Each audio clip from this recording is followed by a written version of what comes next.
Salam sejahtera untuk kita semua. Saya Feral Devon Timotius dengan NIM 120220241 dari kelas Perencanaan Kawasan Strategis R1 akan membahas tentang Sei Mangke. Berikut merupakan tugas dari dosen pengampu yaitu Pak Asirin. Terdapat beberapa outline. Yang pertama itu landasan teoritis, yang kedua definisi kawasan ekonomi khusus, yang ketiga gambaran umum kawasan ekonomi khusus Sei Mangke, rencana dan pengelolaan, ulasan kritis, usulan agenda kebijakan, usulan agenda penelitian. Masuk ke dalam landasan teoritis. Kawasan Sei Mangke menggunakan teori klaster. Teori ini berfokus pada pengembangan sektor-sektor ekonomi yang saling terkait dan membentuk suatu klaster industri di suatu daerah. Terdapat klaster agribisnis, klaster pariwisata, klaster perikanan, klaster logistik, klaster energi. Di kawasan ekonomi Sei Mangke ini terfokus pada industri kelapa sawit, pariwisata, logistik, dan karet. Definisi kawasan ekonomi khusus. Secara umum, kawasan ekonomi khusus adalah wilayah atau daerah dengan kebijakan, fasilitas, dan insentif khusus. Tujuan pengembangan yaitu mendukung dan mempercepat pertumbuhan ekonomi dengan tujuan menarik investasi, menciptakan lapangan kerja, dan meningkatkan daya saing ekonomi. Kemudian dilihat dari kelembagaannya, terdapat Dewan Nasional Kawasan Ekonomi Khusus, yang mana diketuai oleh Menteri Koordinator Bidang Perekonomian dan beranggotakan Menteri Keuangan, Menteri Bappenas, Menteri Perdagangan, Menteri Perindustrian, Menteri Dalam Negeri, Menteri Perhubungan, Menteri PUPR, Menteri Ketenagakerjaan, dan juga Kepala BKPM. Nah, ada juga Badan Pengusahaan Kawasan, lalu Komite Kawasan Industri, dan lembaga penunjang lainnya. Kemudian definisi kawasan ekonomi khusus kawasan industri, yaitu kawasan yang didesain khusus untuk mendukung pengembangan industri besar dengan berbagai insentif yang ditawarkan oleh pemerintah untuk menarik investasi dan meningkatkan daya saing industri di Indonesia. Nah, berikut merupakan sebaran kawasan ekonomi khusus yang ada di Indonesia.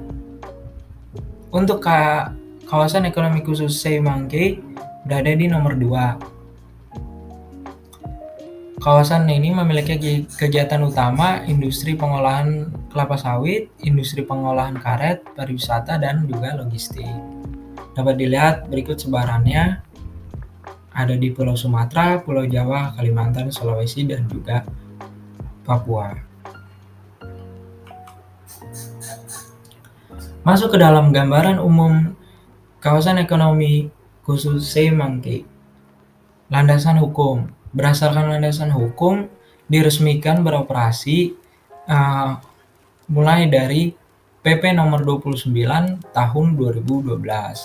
Kemudian Badan Usaha Pembangunan dan Pengelolaannya yaitu PT Perkebunan Nusantara 3. Lalu dari luas berkisar 2002,77 hektar. Yang mana tadi kegiatan utamanya sudah disebutkan, industri kelapa sawit, pariwisata, logistik, dan juga karet. Untuk target investasi 2031 merupakan proyeksi dari apa saja kegiatan yang ada di dalam kawasan ekonomi, dan hasil proyeksinya menunjukkan angka 129 triliun rupiah. Lalu kemudian untuk target tenaga kerja juga merupakan proyeksi dari kegiatan yang ada di dalam kawasan. Dari proyeksi menunjukkan angka 83.304 orang. Kemudian masuk ke dalam info spasial. Di dalam info spasial ini menunjukkan di mana kawasan ekonomi ini berada. Kawasan ekonomi khusus Seimangke berada di Kabupaten Simalungun, Provinsi Sumatera Utara. Kawasan ekonomi ini memiliki keuntungan berupa aksesibilitas yang baik, sumber daya alam yang melimpah, insentif investasi, fasilitas pendukung yang memadai, dan potensi pasar yang besar. Nah, dapat kita lihat titik lokasi berada dekat dengan Kota Medan. Lalu juga dekat dengan Bandara Kuala Namu dan juga Pelabuhan Kuala Tanjung. Untuk akses dari kawasan ekonomi Seimangke ke jalan lintas Sumatera kurang lebih 10 km. Dan jarak ke Pelabuhan Kuala Tanjung kurang lebih 40 km. Dan jarak ke Bandara Internasional Kuala Namu kurang lebih 110 km. Kemudian masuk ke dalam rencana dan pengelolaan kawasan. Berikut merupakan master plan yang saya dapatkan dari sumber Dewan Nasional Kawasan Ekonomi Khusus Republik Indonesia. Menurut master plan yang ada terbagi menjadi 11 area. Area pertama yaitu tourism zone merupakan kawasan yang dikhususkan untuk pengembangan pariwisata, termasuk akomodasi, atraksi wisata, dan fasilitas pendukung lainnya. Kawasan tourism zone berada di bagian utara kawasan yang berwarna hijau. Kemudian masuk ke kawasan yang bernomor 2, commercial zone. Commercial zone merupakan kawasan yang dikhususkan untuk kegiatan perdagangan seperti pusat perbelanjaan, pasar, dan kawasan perkantoran. Kemudian masuk yang ketiga, industrial zone. Merupakan kawasan yang dikhususkan untuk kegiatan industri seperti pabrik dan gudang. Lalu masuk ke nomor 4, berwarna biru, expatriate house zone. Merupakan kawasan perumahan yang dikhususkan untuk keluarga yang bekerja di kawasan ekonomi khusus. Kemudian nomor 5, small medium industry, merupakan kawasan yang dikhususkan untuk pengembangan industri kecil dan menengah. Lalu nomor 6, palm industry, merupakan kawasan yang dikhususkan untuk pengembangan industri kelapa sawit, mulai dari penanaman hingga pengolahan. Lalu masuk ke nomor 7, logistic zone, merupakan kawasan yang dikhususkan untuk kegiatan logistik seperti pelabuhan, bandara, dan pergudangan. Lalu terdapat supporting production zone, merupakan kawasan yang dikhususkan untuk kegiatan pendukung produksi seperti bengkel dan laboratorium. Lalu masuk ke nomor 9, rubber industrial zone, kawasan yang dikhususkan untuk pengembangan industri karet, mulai dari penanaman hingga pengolahan. Kemudian ada di nomor 10, electronic industrial zone, merupakan kawasan yang dikhususkan untuk pengembangan industri elektronik seperti produksi komputer dan perangkat elektronik lainnya. Lalu masuk ke dalam green area. Green area merupakan kawasan yang dikhususkan sebagai ruang terbuka hijau seperti taman kota dan lahan terbuka. Masih dalam rencana pengelolaan, dilihat dari infrastrukturnya. Terdapat jalan utama, lalu ada dry port internasional, kemudian jalur kereta, storage tank, pembangkit listrik, fasilitas persediaan air bersih, kemudian ada pusat inovasi kelapa sawit, pengolahan air limbah, fasilitas pengukuran gas, kantor administrator, dan juga pusat pembuangan air. Nah, kawasan ekonomi khusus Seimangke ini telah dilengkapi dengan infrastruktur yang cukup memadai.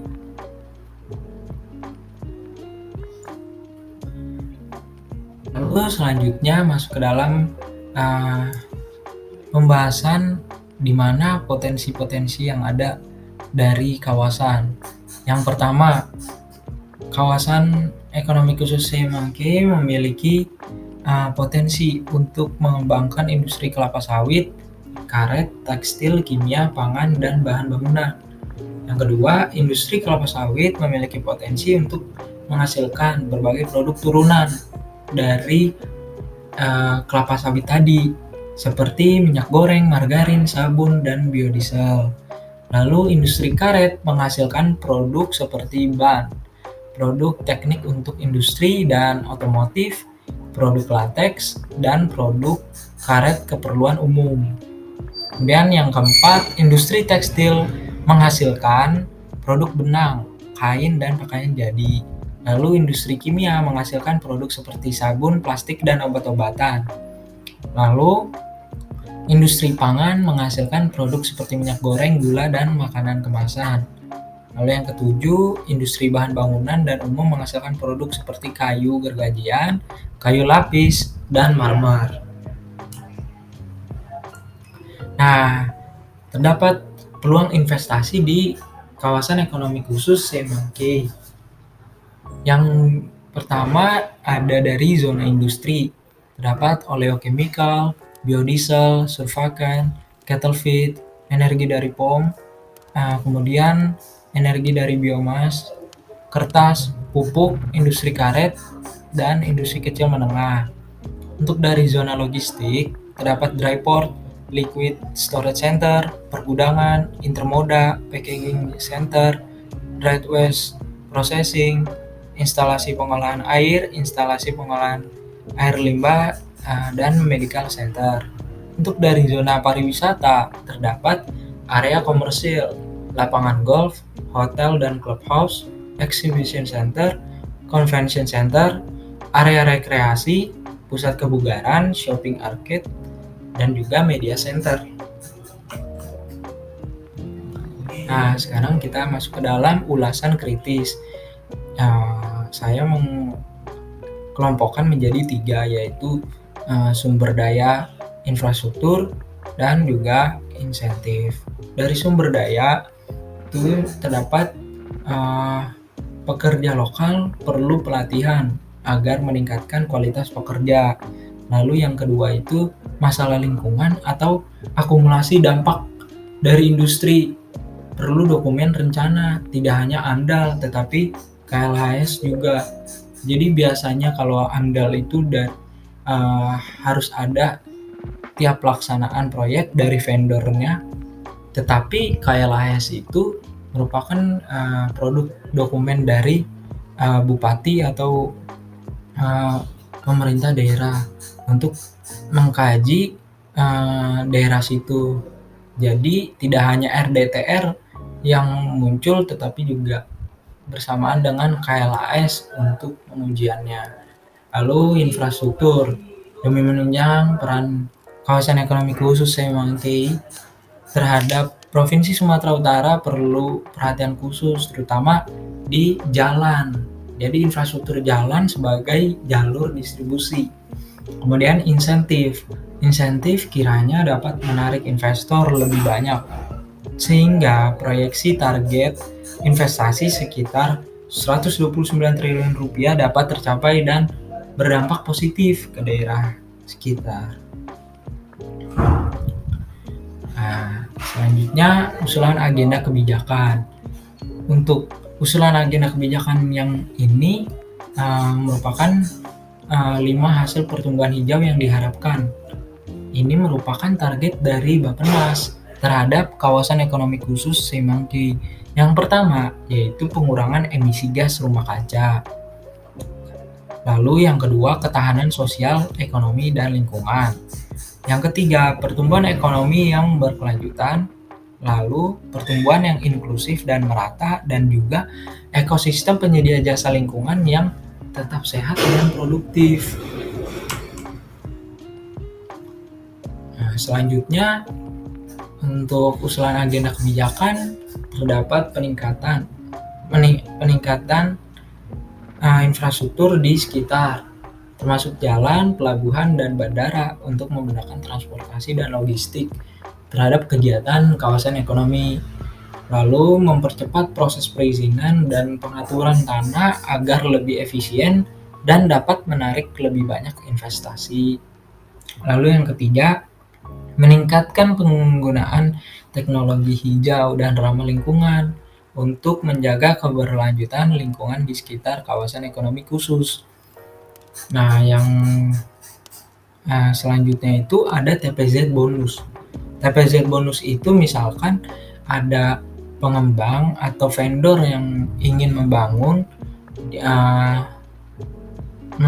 dan membantu pemenuhan misalkan infrastruktur jalan, dia dapat kebijakan khusus seperti penambahan luas lantai atau peningkatan gedung yang dapat dilakukan.